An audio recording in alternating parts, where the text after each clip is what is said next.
Dua saudara laki-laki yang sudah lanjut usia, mereka saling jatuh cinta pada wanita yang sama, seorang perawat yang bekerja untuk salah satunya. Persaingan asmara ini berujung dengan pertumpahan darah. Seorang pembantu yang berpura-pura menjadi perawat, berakhir dengan penipuan. Kekayaan kedua kakek genit ini habis terkuras, dan masalah ini berakhir dengan runyam. Kisah pilu ini berlangsung di Quezon City, Filipina. Ada sebuah keluarga besar yang hidup rukun, meliputi kakek, anak-anak, dan cucu-cucunya mereka. Suatu hari, karena faktor usia, seorang kakek mulai merasakan kesehatannya menurun, dan membutuhkan seorang perawat pribadi untuk mengurus segala keperluannya di rumah. Namun, itu ternyata menjadi pangkal malapetaka di keluarga besarnya. Keadaan berubah menjadi tidak terduga dan akhirnya berujung di pengadilan. Seorang pria bernama Marcus Costales, lahir tahun 1950 di Filipina, memiliki latar belakang pendidikan di bidang kuliner dan pernah menghabiskan 12 tahun hidupnya di Amerika Serikat, sebagai koki di berbagai restoran. Setelah kembali ke Filipina, ia menikahi Catherine Costales, yang berusia 7 tahun lebih tua darinya. Hingga pada tahun 1971, mereka berdua pindah ke kota Quezon, menjalani kehidupan yang bahagia dan membuka sebuah restoran sederhana. Pasangan ini dikaruniai 4 putra dan 1 putri.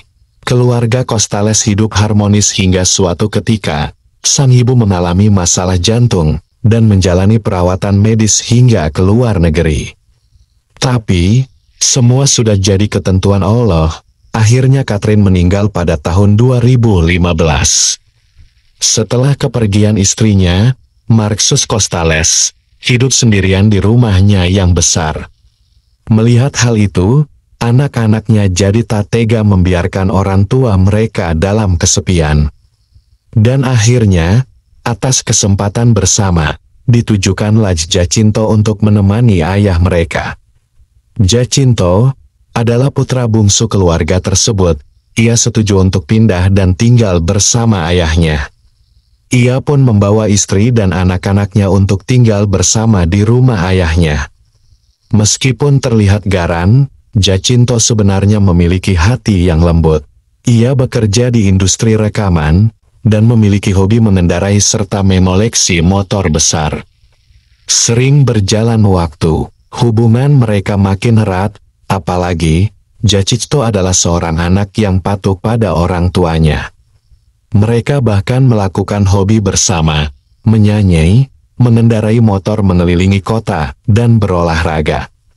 Pak Marcus juga sangat perhatian dalam merawat cucu-cucunya dan menjalani pola makan yang sehat, membuatnya disukai oleh tetangga dan komunitas motor.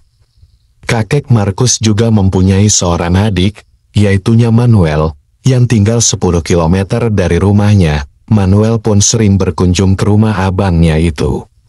Mereka menikmati waktu bersama dengan memancing di akhir pekan, dan kadang-kadang, Manuel mengajak istrinya untuk menghabiskan akhir pekan bersama Marcus.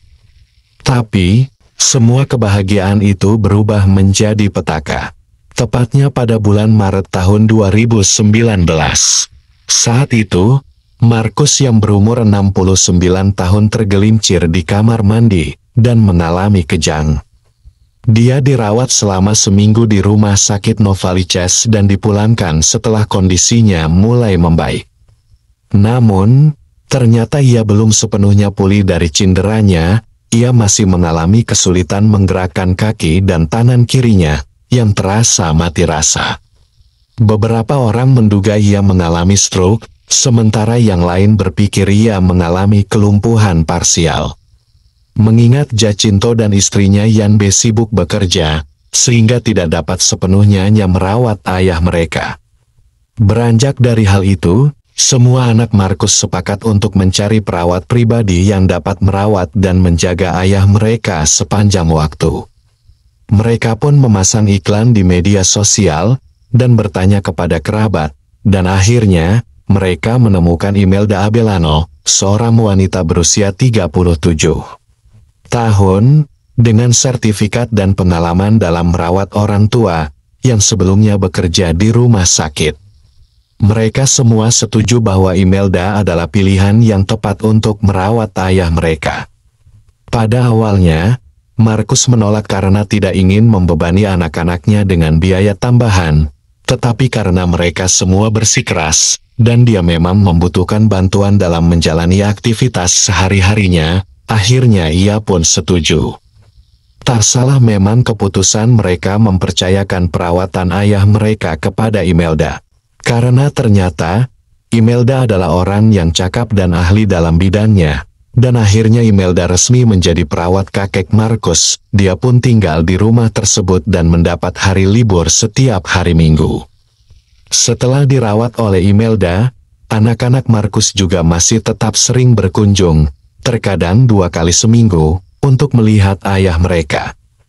Begitu pula dengan Manuel, adik Markus, yang awalnya datang bersama istrinya, namun seiring waktu, ia menjadi lebih sering datang sendirian.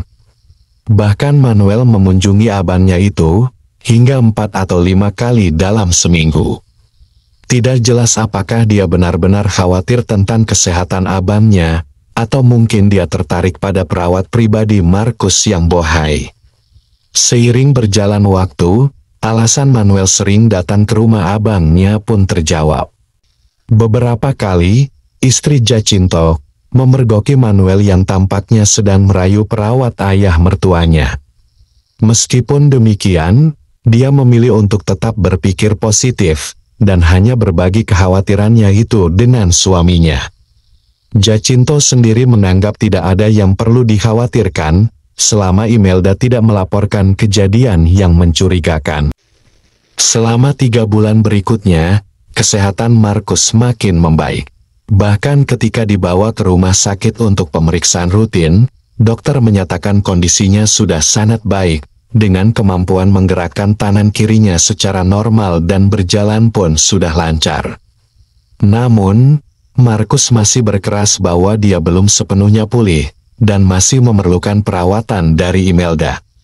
Semua anaknya pun menyetujui keinginan ini, karena mereka memang ingin berbakti dan membahagiakan ayah mereka.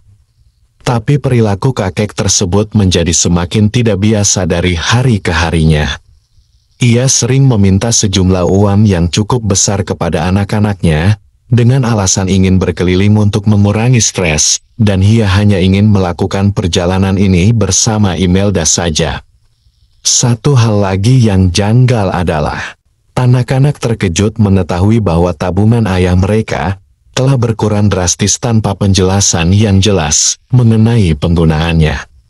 Namun, ketika ditanya, Pak Markus hanya menjawab bahwa itu bukan urusan mereka, dan jika mereka ingin memberi, mereka harus melakukannya dengan tulus tanpa banyak bertanya.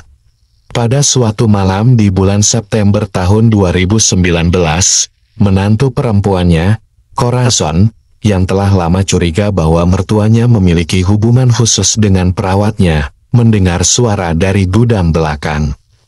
Setelah diselidiki, dia menemukan Pak Markus dan Imelda sedang mengotak-atik beberapa perhiasan tembaga yang disimpan di sana.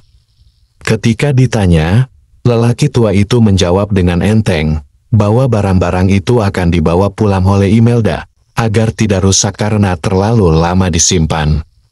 Corazon akhirnya kembali ke kamarnya, tapi Corazon kembali terbangun 2 jam kemudian, sekitar pukul 1 pagi, karena mendengar suara yang tidak biasa dari kamar mertuanya. Dia lalu mengetuk pintu kamar mertuanya, yang segera dibuka oleh Pak Markus. Saat pintu terbuka, Corazon dengan jelas melihat Imelda di dalam kamar mertuanya. Ia tampak ketakutan di balik selimut. Lalu mertuanya berteriak padanya, "Berisik saja, jangan suka ikut campur urusan orang tua, ayo kembali ke kamarmu." Corazon pun kembali ke kamar dan menceritakan kejadian itu kepada suaminya, tapi Jacinto hanya tersenyum dan berkata, "Biarkan saja mereka, jika memang saling menyukai ya, biar sajalah." Semua anak Pak Markus akhirnya mengetahui tentang situasi ini. Mereka sempat menanyakan hal ini kepada ayah mereka. Sana ayah yang hanya menjawab dengan ringan, "Itu bukan urusan kalian." Sebenarnya, mereka tidak keberatan jika ayah mereka ingin menikah lagi. Namun, mereka ingin memastikan dulu apakah Imelda sudah memiliki suami atau anak. Namun, hal itu sedikit membuat kakek Markus tersinggung. Pak Markus langsung menegur anak-anaknya, "Saya tidak akan merebut milik orang lain. Saya sudah terlebih dahulu menanyakan hal itu dan semuanya aman-aman saja." Jacinto pun sebelumnya telah menanyakan kepada Imelda mengenai status pernikahannya dan hubungannya dengan Markus, tetapi Imelda menyatakan bahwa dia adalah seorang janda dan enggan membahas hubungannya dengan majikannya, alias kakek Markus. Pada suatu siang, Minggu, tanggal 6 Oktober tahun 2019, Jacinto yang baru saja pulang dari bengkel, menemukan ayah dan pamannya sedang bertengkar sengit di rumah. Markus dan Manuel saling melemparkan hinaan, dan tampaknya hampir terlibat dalam perkelahian fisik. Suasana rumah yang sepi, karena Imelda sedang libur, Jacinto segera melerai keduanya dan menanyakan akar masalahnya. Tetapi kedua saudara tua itu menolak untuk berbagi masalah mereka dengan Jacinto. Tapi Jacinto berhasil menenangkan situasi, dan mereka tampaknya kembali berbaikan, meskipun Jacinto masih bingung tentang apa masalah sebenarnya. Setelah situasi dirasa kembali tenang, Jacinto pun pamit untuk menjemput istri dan anak-anaknya ke gereja. Selang 2 jam, Jacinto pun pulang. Betapa terkejutnya Jacinto, rumahnya ramai dengan warga sekitar Marianito. Seorang pemimpin komunitas kemudian memberitahu Jacinto bahwa telah terjadi insiden serius. Ayah mereka, Markus, telah dibawa ke rumah sakit Novaliches setelah diserang dengan pisau oleh adiknya sendiri, Manuel. Dan Manuel pun telah diamankan ke kantor polisi daerah Marianito. Ternyata, Markus memang telah menjalin hubungan dengan Imelda sejak minggu pertama dia bekerja. Markus menyukai Imelda karena ia seorang pekerja keras, kelembutan, dan perhatiannya, yang membuat si kakek Markus jatuh cinta pada perawat tersebut, yang secara fisik juga sesuai dengan tipe yang diidamkan oleh Markus. Dengan berterus terang, sang ayah menceritakan kepada anak-anaknya dan polisi bahwa ia sering berhubungan dengan Imelda, bahkan hampir setiap malam, dan wanita tersebut tidak pernah menolaknya. Namun, setelah 2 bulan berlalu, Imelda mulai meminta sejumlah uang kepada Markus. Hal inilah yang memuras tabungan kakek Markus. Meskipun demikian, kakek Markus tetap memenuhi permintaan tersebut, karena rasa cintanya kepada Imelda. Rupanya, situasi yang serupa juga terjadi pada adiknya, Manuel. Sejak pertama kali melihat Imelda, saat mengunjungi kakaknya, ia pun tertarik pada perawat cantik itu, sehingga ia menjadi lebih sering berkunjung, meskipun sebenarnya ia ingin bertemu dengan Imelda, bukan karena ingin menjenguk abangnya, Markus. Manuel tergoda oleh kemolekan perawat itu. Gayung pun bersambut, dan mendapat respon yang hangat dari Imelda. Hubungan terlarang pun mulai terjalin di antara mereka. Hari-hari berikutnya mereka lalui dengan kehangatan, seperti layaknya orang yang lagi jatuh cinta. Mereka pun sering bertemu di luar rumah, makan bersama, menonton film, dan sesekali menghabiskan waktu bersama di hotel. Seiring waktu, Imelda juga sering meminta uang kepada Pak Manuel, dan ia selalu menuruti permintaan tersebut. Pada hari kejadian, ketika Imelda tidak bekerja, Pak Manuel datang dan hanya bertemu dengan kakek Markus. Manuel marah karena kakaknya sudah sembuh tetapi masih ingin dirawat oleh Imelda. Manuel merasa cemburu, dan ingin memukul Pak Markus, tetapi kakaknya mengatakan bahwa ia dan Imelda telah memiliki hubungan yang lebih dari sekadar pasien dan perawat, melainkan sebagai kekasih yang saling menyayangi. Keduanya pun terlibat dalam perdebatan dan pertengkaran untuk memperebutkan Imelda, yang sempat dilerai oleh Jacinto. Namun, Pertengkaran itu berlanjut setelah Jacinto pergi. Saking kalapnya, Pak Manuel mengambil sebilah pisau dari dapur dan menyerang kakaknya berkali-kali, hingga teriakan mereka terdengar oleh tetangga dan mereka pun dipisahkan. Beruntungnya, kakek Markus masih bisa diselamatkan, dan Manuel ditangkap oleh pihak yang berwajib. Keluarga Pak Manuel, termasuk istri dan anak-anaknya, sangat kecewa dengan kejadian ini. Mereka merasa ini sangat memalukan bagi nama baik keluarga, terutama karena sampai melibatkan pihak berwajib. Akhirnya, pengacara mereka, Emmanuel Galang, mencoba untuk menyelesaikan masalah ini secara internal atau dengan cara kekeluargaan, tetapi jaksa menolak karena hukum harus ditegakkan. Namun, persidangan ditunda karena putra bungsu yang baik hati, Jacinto, mengalami kecelakaan motor pada hari Natal, tanggal 25 Desember tahun 2019, dan tidak dapat diselamatkan. Kejadian ini menyebabkan kesedihan mendalam bagi ayah mereka, juga bagi istri dan anak-anak Jacinto, yang kehilangan sosok yang tenang, penuh kasih, dan bertanggung jawab. Sidang untuk Pak Manuel kemudian dilanjutkan di Pengadilan Quezon. Tidak banyak bukti dan saksi yang diperlukan karena semua pihak memberikan kesaksian yang jujur dan tidak berbelit-belit. Pada Kamis, tanggal 6 Februari tahun 2020, hakim menjatuhkan hukuman 5 tahun penjara kepada Manuel Costales atas tuduhan penyerangan dan percobaan pembunuhan terhadap saudaranya. Manuel dapat dibebaskan dengan jaminan setelah menjalani minimal 2 tahun dari hukumannya. Sementara itu, anak-anak Pak Markus dan Pak Manuel melaporkan perawat mereka, Imelda Abelano, atas tuduhan penipuan dan perilaku tidak terpuji. Namun, menemukan Imelda tidaklah mudah. Butuh waktu 1 tahun bagi pihak kepolisian untuk menemukan keberadaannya, karena alamat yang dia berikan saat melamar pekerjaan adalah palsu, dan rumah sakit Fairview, tempat dia mengaku pernah bekerja, bahkan tidak mengenalnya. Tapi dengan kerja keras, akhirnya polisi menemukan lokasi Imelda dan menangkapnya di kota Palayan, di mana dia bersembunyi bersama kekasihnya, Vilfredo Aguinaldo. Di sana, Imelda mengakui bahwa tindakannya dilakukan atas perintah Vilfredo, yang 2 tahun lebih muda darinya. Meskipun dia memiliki pengetahuan tentang merawat pasien, menyuntik, dan memeriksa, Imelda tidak memiliki latar belakang pendidikan formal di bidang kesehatan. Sebelumnya, dia bekerja sebagai pembantu rumah tangga dan belajar sendiri cara merawat orang sakit. Sertifikat yang dia miliki adalah palsu, dan ketika Vilfredo mengetahui bahwa Pak Markus dan Pak Manuel tertarik padanya, dia menyuruh Imelda untuk memanfaatkan situasi tersebut dan meminta uang dari mereka. Kerugian yang ditanggung oleh keluarga Costales, akibat ulah Imelda mencapai 1 juta peso, atau sekitar 270 juta rupiah.